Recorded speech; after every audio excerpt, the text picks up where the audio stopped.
Seconde partie de Paris-Jaffa, toujours en direct sur I24 News. Rebonsoir. Quand l'intérêt économique prime sur l'exigence morale, l'Iran devient la coqueluche du monde entier, business, donc Mamour, avec le pays des ayatollahs. Alexandre Adler, notre invité, nous dira dans un instant si les grandes puissances ont raison d'agir ainsi et de dérouler le tapis rouge au président iranien. La France donnera l'exemple cette semaine. Maxime Pérez. C'est la première grande réunion post-sanctions. Le sommet PACA Aviation a ouvert ses portes à Téhéran ce dimanche. L'occasion pour l'Iran d'appeler les grands constructeurs étrangers à investir dans l'aéronautique, un marché particulièrement juteux. Nous sommes prêts à créer une atmosphère pour toutes les entreprises qui investissent en Iran, pour qu'elles puissent être en concurrence dans la région et dans le monde. La République islamique veut profiter de la levée de l'embargo pour rénover sa flotte d'avions commerciaux. Outre Boeing, elle prévoit de signer un contrat pour l'achat de 114 Airbus lors de la visite en France mercredi de Hassan Rouhani. Le président iranien réalisera sa première visite officielle sur le vieux continent, où il a également programmé une étape en Italie, avec une importante délégation d'hommes d'affaires. Les grandes puissances occidentales ne sont pas les seules à faire les yeux doux à Téhéran. La Chine les a précédées avec une bonne longueur d'avance et a même renforcé sa relation avec l'Iran. David Neyman. Alors oui, un partenariat renforcé puisque la Chine est depuis longtemps un partenaire majeur de l'Iran.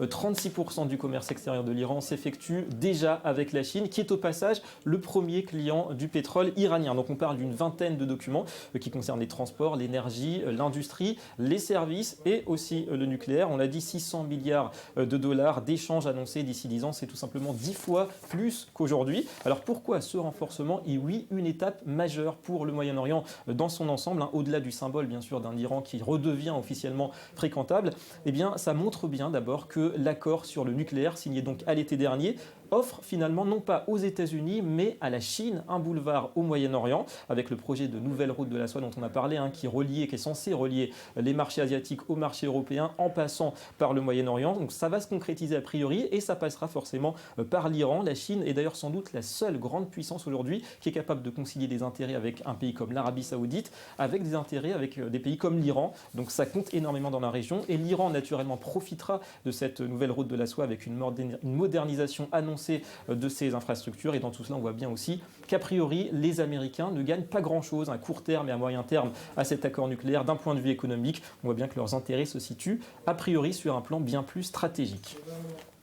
Stratégie, précisément. Pourquoi pas, à supposer que l'Iran ait vraiment changé? Certains en doutent. John Kerry lui-même se demandait si l'Iran n'allait pas utiliser cet argent tombé du ciel pour financer encore et toujours le terrorisme. Réponse de Wendy Sherman dans une interview exclusive accordée à l'Hebdo de Julien Baloul. Wendy Sherman a dirigé la délégation américaine dans la négociation sur le nucléaire avec l'Iran. Well, first of all, as you noted, candidates are throwing around all kinds of numbers. Tout d'abord, comme vous le savez, les candidats évoquent toutes sortes de chiffres, des milliards de dollars qui sont mis à la disposition de l'Iran.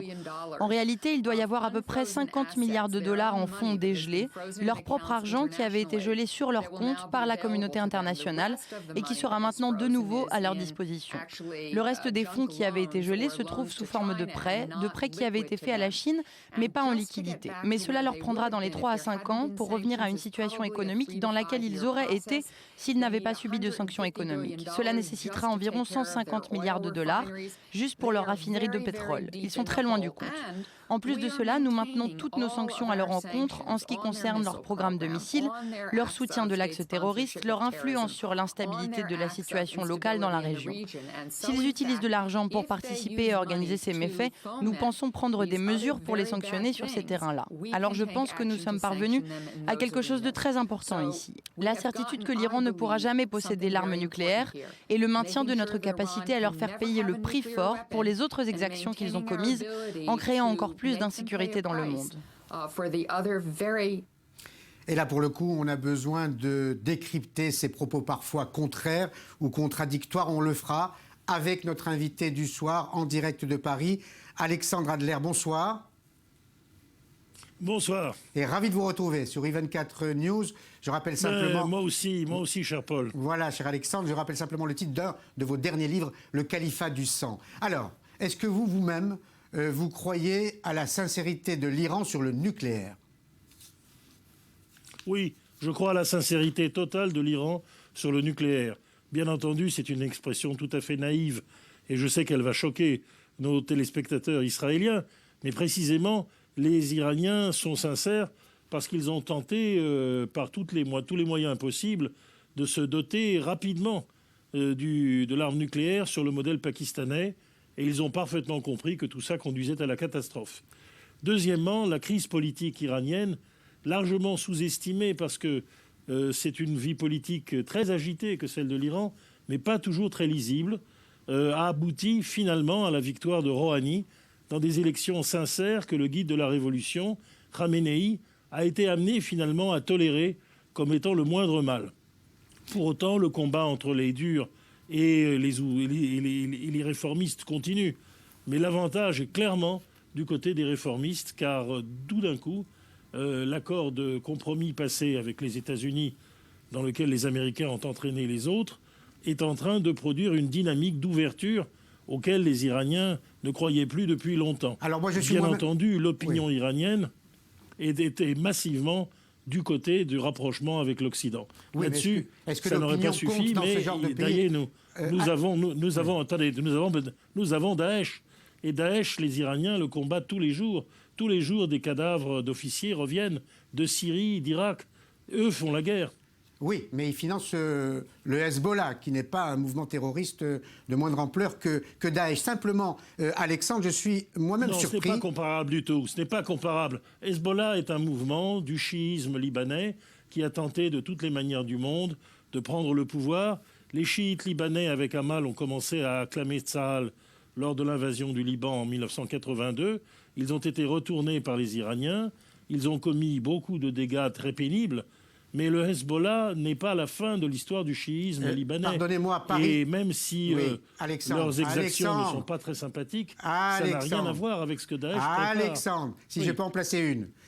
Vous donnez votre perception souvent lumineuse de Paris. Moi, je vous parle de Jaffa. Et croyez-moi, la perception de la dangerosité du Hezbollah n'est pas la même que la vôtre. Mais je reviens simplement à la question que je voulais vous poser. La semaine dernière, nous recevions Thierry de Montbrial, qui a le même propos que le vôtre et qui dit que les grandes puissances doivent faire une révision déchirante de leurs alliances. Est-ce aussi votre sentiment? Bien sûr. Je pense que face à Daesh, qui est une menace exceptionnellement grave, parce que derrière Daesh, nous avons la moitié de l'Arabie saoudite. L'Arabie saoudite est un pays qui a une politique pour le moins ambiguë.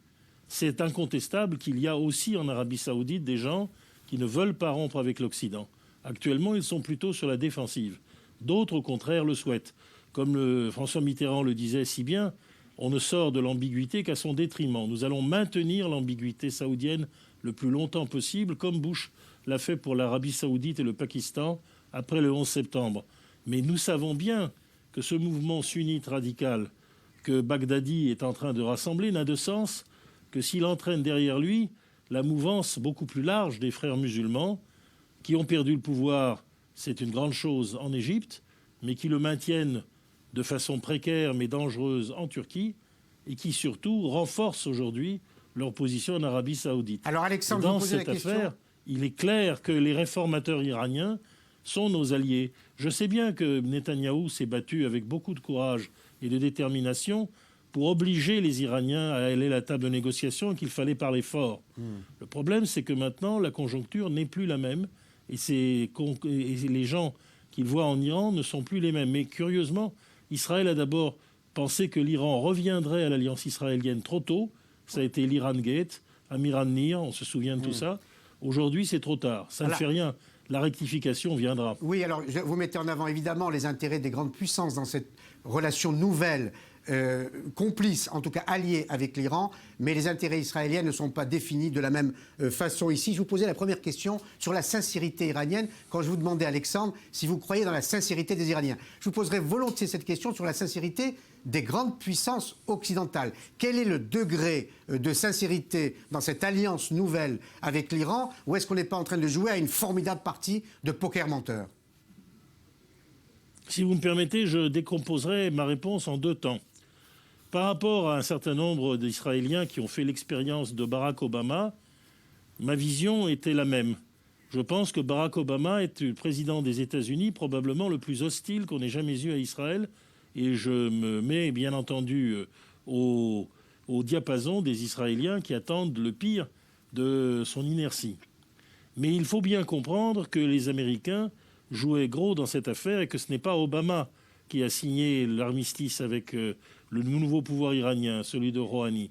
C'est l'ensemble de l'appareil de sécurité américain qui a examiné les choses de manière beaucoup plus sérieuse.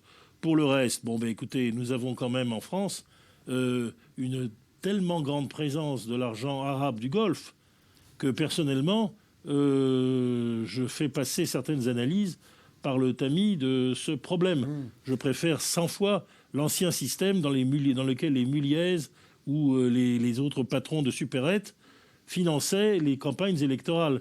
Nous étions moins sous la coupe de l'Arabie Saoudite, du Qatar et d'autres. Maintenant, pour le reste, bien entendu, la sincérité, au sens où vous l'entendez, qui est le vrai, elle est totale, parce que personne ne risquerait de créer un Moyen-Orient nucléaire du jour au lendemain. Israël est dans une situation qui a été difficile. Israël est dans une situation maintenant quasiment idéale. Il se forme petit à petit une coalition contre Daesh. Et c'est celle que Ben Gourion attendait depuis toujours. Rappelons-nous aussi que les Iraniens gardent un excellent souvenir de l'alliance israélienne. Merci Alexandre Adler, mais restez avec nous parce que les chapitres suivants vous intéresseront. En tout cas, merci beaucoup. La France vend aisément ses Airbus, l'Iran est preneur, mais a du mal à placer ses Rafales. François Hollande a donc décidé de donner de sa personne. Second voyage en Inde avec l'espoir de rentrer à Paris riche d'un bon de commande. Léa Berdugo. La France espère bien finaliser l'accord de vente des Rafales au gouvernement indien. Mais à entendre le chef de l'État français, il va falloir être patient. Vous savez que lorsque le Premier ministre Modi était venu à Paris, il avait annoncé lui-même la commande de 36 avions, mais avec des conditions qui devaient être précisées.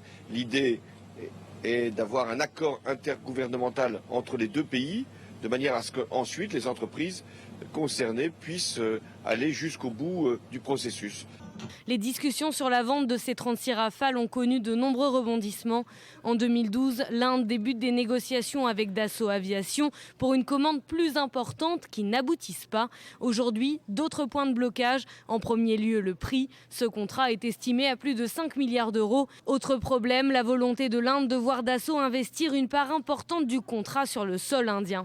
La visite de François Hollande a pris des accents bucoliques. Aux côtés de Narendra Modi, le chef de l'État a visité le Rock Garden de Chandigarh, une ville conçue par l'architecte franco-suisse Le Corbusier dans les années 50. Le président français est accompagné d'une délégation de chefs d'entreprise. Plusieurs accords ont été signés, notamment dans le domaine du développement durable ou celui des énergies renouvelables. Des enjeux économiques donc, mais également sécuritaires. La volonté de renforcer la coopération sur la lutte antiterroriste sera évoquée. Cette visite de 3 jours se conclura mardi avec la participation de François Hollande à la parade du Republic Day. Honneur fait à la France après les attentats de novembre dernier. L'année dernière, c'est Barack Obama qui y participait. Alors Léa, pourquoi l'Inde est-elle à ce point un marché attractif pour la France ? Écoutez, tout d'abord, le pays a la croissance la plus élevée des BRICS. Ces 5 pays émergents qui comptent le Brésil, la Russie, l'Inde, la Chine et l'Afrique du Sud. Un chiffre, 7,4% de croissance pour l'année 2015 contre 6,9% par exemple pour la Chine. L'Inde fait donc figure de point fort de l'économie mondiale, une appréciation donnée par le FMI. Le pays offre plusieurs secteurs très attractifs pour les industriels, notamment français. Premier marché, les télécoms. L'Inde se présente comme le 2e marché mondial en termes de volume. Alors, au lendemain de la COP21, les énergies renouvelables représentent également un marché considérable. 35% de croissance annuelle pour le marché solaire indien. D'ailleurs, de nombreux contrats ont été signés en ce sens. Et enfin, autre marché, celui des infrastructures. Depuis juin 2014, RATP Dev et Transdev se sont installés à Bombay. Ils exploitent la première ligne de métro. Et ce serait tout de même réducteur de n'évoquer que les dossiers économiques. Les dirigeants indiens et français vont aussi parler sécurité, Léa. Exactement. Une coopération sur la sécurité et la lutte antiterroriste a été mise en avant par le chef de l'État français. Je vous propose de l'écouter. La France et l'Inde sont deux démocraties, deux très grandes démocraties. J'évoquais les valeurs que nous portons. Donc nous sommes les premières cibles des terroristes, puisqu'ils n'acceptent ni la liberté, ni la démocratie, et pas davantage la culture. Donc nous devons coopérer encore davantage en matière de sécurité. Une lutte commune, l'Inde aurait déjoué mercredi dernier un attentat. 4 membres supposés de l'État islamique ont été arrêtés. Ils projetaient de commettre des attentats avant la visite de François Hollande. Aujourd'hui, il faut savoir que 150 Indiens sont placés sous surveillance pour lien avec le groupe État islamique. Mais surtout, les autorités craignent les attaques venues de militants formés au Pakistan. On se souvient des attentats de Bombay en 2008. 10 islamistes avaient ouvert le feu sur les terrasses de café de 2 grands hôtels et dans un centre communautaire juif. Après les attentats de Paris, les Français ont réalisé qu'il s'agirait de terrorisme et non plus d'une simple querelle indo-pakistanaise. Alors la coopération entre les deux pays va se faire sur plusieurs biais, notamment par la formation d'unités antiterroristes indiennes par le GIGN. Alexandre Adler, si vous êtes encore avec nous, vous l'êtes encore ? Alors oui, voilà, oui. Si vous avez entendu Bien les sûr. informations données par Léa, cela, pour le coup, vous donne complètement raison sur la menace terroriste à l'échelle internationale. Tous les continents sont pratiquement touchés. En quelques mots, Alexandre. En quelques mots, Daesh, mais tous les hommes qui sont derrière, jouent très gros à l'échelle de l'ensemble du monde musulman. Et ils veulent faire la preuve qu'ils sont aujourd'hui les seuls qui détiennent les solutions. La solution, c'est évidemment pour le monde musulman le suicide. Mais cela, il va falloir quand même remporter un certain nombre de victoires sur le terrain pour y parvenir. Les Indiens sont particulièrement intéressés par la coopération avec la France dans ce domaine parce que la France les comprend mieux et parce qu'aussi la France a des liens avec le Pakistan.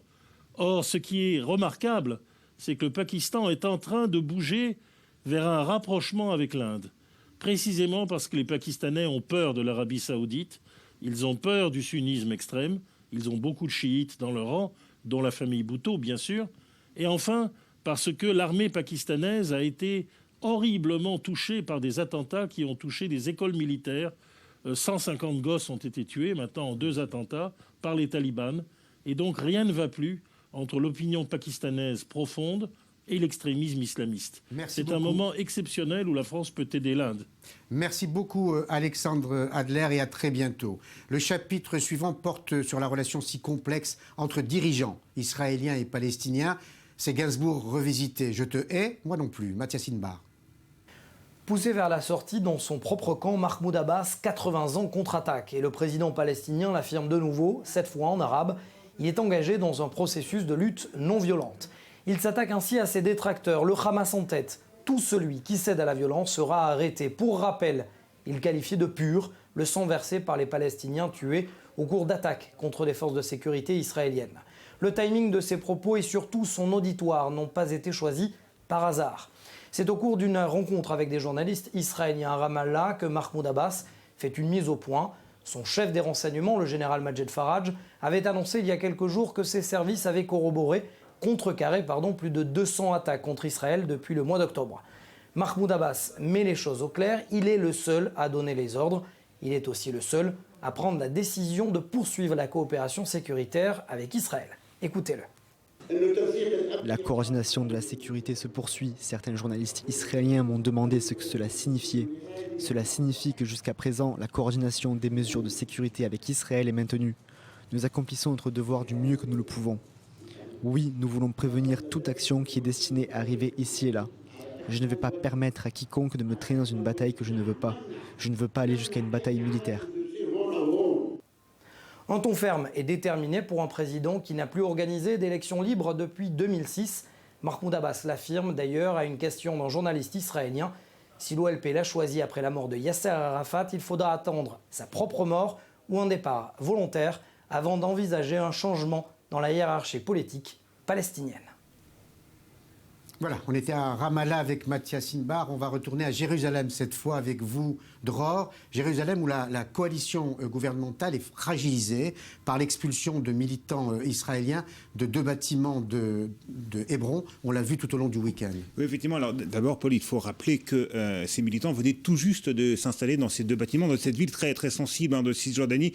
En fait, ils les avaient investis dans la nuit de jeudi à vendredi en affirmant détenir des actes de propriété. Le problème, Paul, c'est que les procédures n'avaient pas été respectées. En Cisjordanie, lorsque des Israéliens veulent s'installer dans un bâtiment, eh bien, ils doivent au préalable obtenir l'autorisation du ministère de la Défense et les demandes d'autorisation n'avaient pas été déposées, ce qui a incité donc le ministre de la Défense, Moshe Yaalon, à expulser ces militants, provoquant la colère de l'aile droite du gouvernement, des représentants du parti du foyer juif, qui est très proche du mouvement des implantations, mais aussi de certains ministres et députés au sein même du Likoud, le parti de Benjamin Netanyahou, où certains parlementaires ont même menacé de ne pas participer au prochain vote à la Knesset.